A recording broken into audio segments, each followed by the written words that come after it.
मित्रों नमस्कार, मैं हूं राकेश कुमार। आप देख रहे हैं मत अभिमत। मित्रों, विशेष सर्वेक्षण संविदा कर्मियों और अभियंता संघ का जो हड़ताल है वह दिन पर दिन और बृहत भारी होता जा रहा है, क्योंकि रोज बरोज इनकी संख्या जो ये हड़ताल पर पटना के गर्दनी बाग में बैठे हैं वहाँ बढ़ती जा रही है। कल 16 तारीख से ये शुरू हुआ है और कल उससे ज़्यादा भीड़ थी। आज संख्या में और इजाफा हुआ है। साथ में आज संघ के द्वारा एक प्रेस कॉन्फ्रेंस भी किया गया है। कल जो हमने वीडियो बनाया था, आपको याद होगा, हमने उसमें दिया भी था कि एक जगह ये जो हड़ताली कर्मी हैं वो विभाग पर हमलावर हैं कि उनकी मांगों को पूरी नहीं की जा रही है। वहीं नीतीश कुमार का जयकारा लगा रहे हैं। माननीय नीतीश कुमार जी के लिए, नीतीश बाबू जो हमको रोजगार दिए हैं, नीतीश कुमार जिंदाबाद। और मामला अंत में आपको जो कल हमने बताया था वो यही था कि नीतीश कुमार ने तो नियुक्तियां कर दी, नौकरियां दे दी, लेकिन ये जो नौकरशाह है यह कहीं ना कहीं उस पर ताला लगाने का काम कर रहा है, जैसा ये हड़ताली कर्मियों का कहना था। आज जो प्रेस कॉन्फ्रेंस हुआ वो बड़ा महत्वपूर्ण है। महत्वपूर्ण इसलिए कि प्रेस कॉन्फ्रेंस, हालांकि प्रेस कॉन्फ्रेंस का पूरा वीडियो हमने आपको दिया है इसके पहले, लेकिन मैं बता दूं कि प्रेस कॉन्फ्रेंस में जो एक अहम बात बताई गई वो ये कि चूँकि एक आरोप और बड़ा गलत आरोप लगाया जा रहा है हड़ताली कर्मियों पर, इसलिए इस प्रेस कॉन्फ्रेंस को किया गया है। और वो आरोप ये है कि बार बार कहा जा रहा है विभाग द्वारा कि महाअभियान को बाधित करने के लिए इस तरह की कार्रवाई की गई है। मतलब एक तरह से कहें कि सरकार पर अनावश्यक रूप से जब उनको इनकी आवश्यकता थी उस बीच में प्रेशर पॉलिटिक्स के तहत इस तरह की कार्रवाई की गई है, यह आरोप है। और इसी आरोप को खंडित करने के लिए ये प्रेस कॉन्फ्रेंस किया गया और कहा गया कि बाज़ाब्ता आपने सुना भी होगा कि हमारी तो नियुक्ति ही हुई थी सर्वे के लिए कि हम सर्वे करें, और नीतीश कुमार ने इसकी नियुक्ति की थी कि पूरे बिहार का जो ज़मीन का भूमि सर्वेक्षण है वो पूरा हो, और वो दायित्व हम लोगों को दिया गया था, तो हम तो उसमें लगे ही हुए थे। लेकिन यह जो कहा जा रहा है कि इसको बाधित करने के लिए कार्रवाई की गई है, तो ये गलत आरोप है, ऐसा नहीं है। जैसे विभाग जो है गलत इल्जाम लगा रही है, उस मुद्दा को लेकर के जैसे राजस्व महाअभियान को विफल करने का प्रयास। अरे हम विफल करने के लिए, हम तो पैदा ही सफल करने के लिए माननीय मुख्यमंत्री जी हमको भेजे हैं पैदा करके कि जमीन का जो सर्वे है और जो राजस्व महाअभियान है सबका रिकॉर्ड तुम बेटा लोग दुरुस्त करो, सब दुरुस्त करो, इसलिए हम तुमको नियुक्ति पत्र दे के भेजे हैं। लेकिन सरकार को अगर मान लेते हैं कि दो कुछ मांग है, हमारी प्रमुख मांग दो है, और आप पीछे में भी देखिएगा कि हम अपना मांग लिखे हुए हैं, तो उसको नहीं दे करके हम लोग को डराने और धमकाने का प्रयास किया जा रहा है, इसीलिए ये प्रेस कॉन्फ्रेंस रखते हैं। चूँकि ये मांग पहले से चल रही थी, इस पर पहले भी वार्ता हो चुकी है और 16 तारीख से ही अनिश्चितकालीन हड़ताल हुआ, लेकिन 11 से 14 तक काली पट्टी बांधकर एक सूचनात्मक कहें कि एक सांकेतिक हड़ताल किया जा रहा था ताकि ये बातें ऊपर तक पहुंच सकें, लेकिन यह बात ऊपर गई नहीं और उसके बाद ये हड़ताल हुआ और अब इस तरह के आरोप लगाए जा रहे हैं।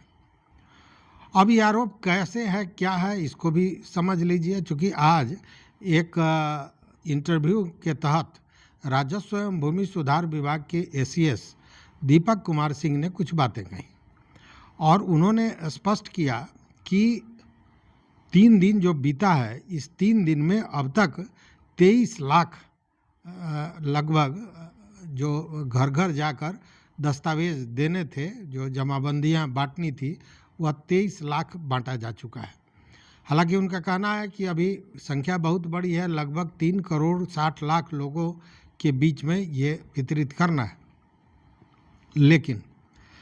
लेकिन उनका कहना है कि यह संतोषजनक इसलिए है कि देखिए, एक बात उन्होंने बहुत बड़ी कही कि इनके हड़ताल पर जाने से ऐसा नहीं है कि यह काम रुक जाएगा या बाधित हो जाएगा, इसलिए कि इसमें अन्य विभागों के लोगों का सहयोग लिया जा रहा है, जिसमें जो टोला सेवक होते हैं वो हैं, सेविका सहायिका हैं, उसके अलावा विकास मित्र हैं, मनरेगा के लोग हैं, पंचायती राज विभाग के लोग हैं। तो ये सारे लोग काम कर रहे हैं और घर घर वितरण कर रहे हैं, और इनके हड़ताल पर चले जाने से बहुत असर नहीं पड़ेगा, चूँकि उसकी वैकल्पिक व्यवस्था भी की गई है। और सरकार तो सख्ती, विभाग के तरफ से सख्ती भी बरती गई है। आपको याद होगा कि कल ही लगभग 10,775 लोगों का लॉगिंग जो था उसको रद्द कर दिया गया, हटा दिया गया, निरस्त कर दिया गया। और उसमें बता दें कि ASO 446 हैं, कानूनगो 656 है, अमीन जो है 8,759 है और लिपिक 914 है। इन लोगों का जो लॉगिन ID था उसको रद्द कर दिया गया है, बंद कर दिया गया है। साथ ही यह विभाग को जो विभागीय लोग हैं उन लोगों को सूचना दी गई है, निर्देशित किया गया है कि इन लोगों का कार्यालय में किसी भी तरह का प्रवेश नहीं होना चाहिए, ताकि ये किसी तरह के दस्तावेज से छेड़छाड़ न कर पाए या कार्यालय के कार्य में किसी तरह की बाधा नहीं पहुंचा सके। दूसरी बात यह भी कही गई है कि ये अगर हड़ताल पर गए हैं, और देखिए स्पष्ट उन्होंने कहा, जो आरोप की बात प्रेस कॉन्फ्रेंस में कही गई वो बात यहाँ SES ने कहा कि जो लोग इस महाअभियान को बाधित करने के लिए, रोकने के लिए इस तरह का काम कर रहे हैं, हड़ताल पर चले गए हैं, उनके साथ विभाग सख्ती से निपटेगी और उनको बर्खास्त किया जाएगा, उनके जगह दूसरे लोगों को लाया जाएगा। हाँ, यह भी उन्होंने एडमिट किया कि हो सकता है कि इससे जो हमारा महाअभियान है वो थोड़ा विलम्ब हो, लेकिन ये सरकार इसको मानने को तैयार नहीं है, इस तरह के जो अनुशासनहीनता है उसको। उन लोगों से ये कहा गया था, अनुरोध किया गया था, और ये राजस्व महाअभियान आप इस बात को समझ सकते हैं कि ये बिहार के हर व्यक्ति से जुड़ा हुआ काम है, और इस अभियान में जिन लोगों ने भी बाधा पहुंचाई है और इस अभियान को योगदान नहीं दिया है, ये जानते हुए भी कि इस अभियान में उनकी आवश्यकता थी, उनके साथ विभाग पूरी सख्ती से निपटेगा। उन सभी को नोटिस दे दिया गया है, और वो अगर काम पे नहीं लौटते हैं तो उन सभी की नौकरियां समाप्त कर दी जाएंगी। हमारा सर्वेक्षण कार्य भले ही थोड़े दिनों के लिए बाधित हो, परंतु हम नए सिरे से रिक्रूटमेंट कर लेंगे, परंतु इस तरह का अनुशासनहीनता किसी भी स्थिति में सरकार बर्दाश्त नहीं करेगी।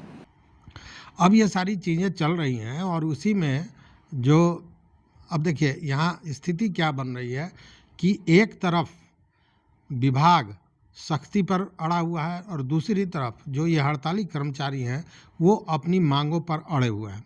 हालांकि देखिए, मैं कल भी बताया था कि हड़ताली कर्मचारियों की अगर बात करें तो 5 सूत्री मांग थी, लेकिन उस 5 सूत्री मांग में 2 सूत्र ही ऐसे हैं जो 2 प्रमुख मांगे हैं, उन्हीं पर वो अभी फोकस कर रहे हैं। उनका कहना है कि अगर इन दोनों को मान लिया जाता है तो कोई दिक्कत नहीं है, और उसमें क्या है कि एक स्थायीकरण हो या 60 वर्ष का जो नौकरी होता है, 60 वर्ष का एक आयु सीमा तय कर दिया जाए, और जो वेतन मिल रहा है उसको असिस्टेंट इंजीनियर, जूनियर इंजीनियर और UDC के अनुपात में उनको मिलना चाहिए, यही उनकी मांग है।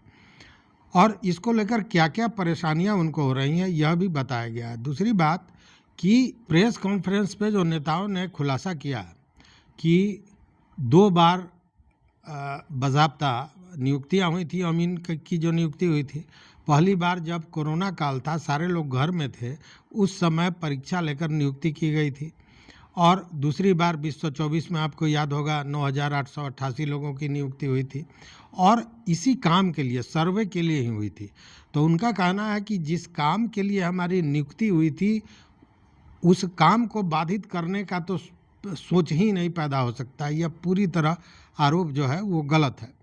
रही बात कि 11-11 महीने का मामला है और हर बात पर उनको चयन मुक्त करने की बात जो धमकाई जाती है, इस बात से सारे लोग आहत हैं। और इसीलिए यह जो बात की जा रही है कि सेवा 60 वर्ष तक विस्तारित किया जाए, उसके पीछे यही कारण है कि यह जो बार बार भय के माहौल में जो डराया जाता है और हम भय के माहौल में सही ढंग से काम नहीं कर पाते हैं, तो उसके लिए यह आवश्यक है। और साथ में जो भ्रष्टाचार के आरोप लगाए जाते हैं कि अमीन ये करते हैं वो करते हैं, इसको लेकर है कि जो हम जिस समकक्ष हैं, चूँकि ये अभियंता, बहुत लोग अभियंता हैं, तो उनका कहना है कि जिस योग्यता के हम समकक्ष हैं उसके अनुसार हमको वेतन मिले। तो यही स्थितियां बनी हुई हैं। अब देखने वाली बात यह है कि देखिए 23 लाख वितरण हुआ है, लेकिन अभी करना है 3 करोड़ 60 लाख के लगभग, तो संख्या बड़ी है, घर घर देना है। हालांकि देखिए पिछले दिनों हमने बोला था कि इसको लेकर एक कन्फ्यूजन ये पैदा हो रहा है कि लोगों को कहा जा रहा है कि हर आदमी को ये कागज़ देना पड़ेगा। ऐसा एसीएस नहीं, पिछली बार कहा था कि सारे लोगों के पास ये जाएगा और सारे लोग अपना दस्तावेज जमा करेंगे। जबकि एक सीओ, महिला सीओ हैं, उन्होंने अपने इंटरव्यू में कहा कि जो लोग सर्वे में कागज़ नहीं दिए हैं उनको देना पड़ेगा। फिर आज जो बातें हुई हैं उसमें एसीएस दीपक कुमार सिंह ने कहा है कि इसका उद्देश्य यह था महाअभियान का कि बहुत से ऐसे लोग हैं जो पंचायत के बाहर नहीं जा पाते हैं, उनको जानकारी नहीं है और पढ़े लिखे नहीं हैं, तो वो पंचायत के ऊपर जा ही नहीं सकते हैं, जिसके चलते उनकी समस्याएं अटकी हुई है। तो उनका कहना है कि वैसे लोगों को यह सुविधा उनके घर पर मिले, इसके लिए यह व्यवस्था की गई थी। और उसका कारण यह है कि मैक्सिमम दस्तावेज जब हमारे पास होगा तो हम सारे चीज़ों को बेहतर ढंग से कर पाएंगे। इस अभियान के माध्यम से हमारा उद्देश्य था वैसे लोगों तक पहुंचना जिनके लिए अपने पंचायत स्तर से ऊपर जाना बहुत मुश्किल होता है, जिन्हें जानकारी नहीं रहती है पूरी, और वैसे लोगों तक पहुंचना और ज़्यादा से ज़्यादा आवेदन इकट्ठे करना ताकि हम जल्दी से जल्दी अपने रिकॉर्ड को क्लीन कर सकें। तो कह सकते हैं कि एक तरफ विभाग हड़ताली कर्मियों के प्रति सख्ती का रुख अपना रहा है और दूसरी तरफ हड़ताली कर्मचारी जो हैं वह अभी अड़े हुए हैं अपनी मांग को लेकर। अब देखने वाली बात है कि देखिए यहाँ पे सबसे मूल जो विषय है, आज भी जो प्रेस वार्ता हुई है उसमें यही बातें सामने आई हैं। कल भी हमने बताया था, लोगों ने ये आरोप लगाया था कि सरकार द्वारा जो काम किया जा रहा है, और चाहे नीतीश कुमार ने कहा भी था 15 अगस्त को कि हम जितने भी संविदा कर्मी हैं उनको धीरे धीरे उसको हम राज्यकर्मी का दर्जा देंगे। उनके वेतन की बात भी उन्होंने कही थी कि हमने सबका बढ़ाया है और बढ़ा रहे हैं। लेकिन बावजूद देखिए मामला कहाँ अटक रहा है। मामला अब जो आरोप की बात आ रही है, तो आरोप किसने लगाया? आरोप अब तक किसी मंत्री ने या किसी दूसरे व्यक्ति का जो लोग हैं उनका कोई बयान नहीं आया। मंत्री का अभी तक इस मैटर पर उस तरह का कोई बयान सामने नहीं आया है, या उप मुख्यमंत्री का, मुख्यमंत्री का, किसी का नहीं आया है। या जो भी बातें आ रही हैं वो विभाग के जो बड़े पदाधिकारी हैं उनकी आ रही है। तो अब इन लोगों का यही कहना है कि पदाधिकारियों से ऊपर यह बात नीतीश कुमार तक, मुख्यमंत्री तक पहुँचे। और इन लोगों का मानना है, इन लोगों की सोच है कि अगर ये बातें नीतीश कुमार तक पहुँचेगी तो निश्चित रूप से कोई सकारात्मक एक फैसला, सकारात्मक रास्ता निकलेगा। अब देखने वाली बात है कि ये बातें क्या होती हैं। हालांकि देखिए कई जगह ये बातें आई हैं, कई मीडिया रिपोर्ट्स में। आज हम लोग मंगलवार को बात कर रहे हैं कि बुधवार से कार्रवाइयाँ शुरू हो जाएंगी, मतलब बर्खास्तगी का काम भी संभवतः बुधवार से शुरू हो जाए। हालांकि इसकी कहीं पुष्टि नहीं है, ये मीडिया की खबरें बहुत भ्रामक भी देखी जा रही हैं। तो यही स्थिति है, लेकिन मूल मंत्र यही है कि दोनों ही लोग अड़े हुए हैं। और तीसरी बात यह है कि राजस्व महाअभियान जो है यह कहीं ना कहीं बाधित है। भले जो दावा किया जा रहा है 23 लाख वितरित किया गया है, लेकिन सरजमीन पर उस तरह की स्थिति दिख नहीं रही है। या हो सकता है कि कुछ क्षेत्रों में जहां प्रशासन ज़्यादा संजीदा है वहां बेहतर काम हो रहा होगा। तो देखते हैं कि आगे क्या होता है, इस हड़ताल का मोड़ किस तरफ जाता है। सरकार समझौता के टेबल पर बैठती है, लोगों को बुलाती है, कोई रास्ता निकालती है, या फिर सीधे तुगलकी फरमान कोई जारी करती है। तो देखते रहिए मत अभिमत। मित्रों, चैनल पर नए हो तो सब्सक्राइब कीजिए, लाइक कीजिए, दोस्तों के साथ शेयर कीजिए और अपना विचार जरूर दीजिए। बहुत बहुत धन्यवाद, कोटिशः आभार।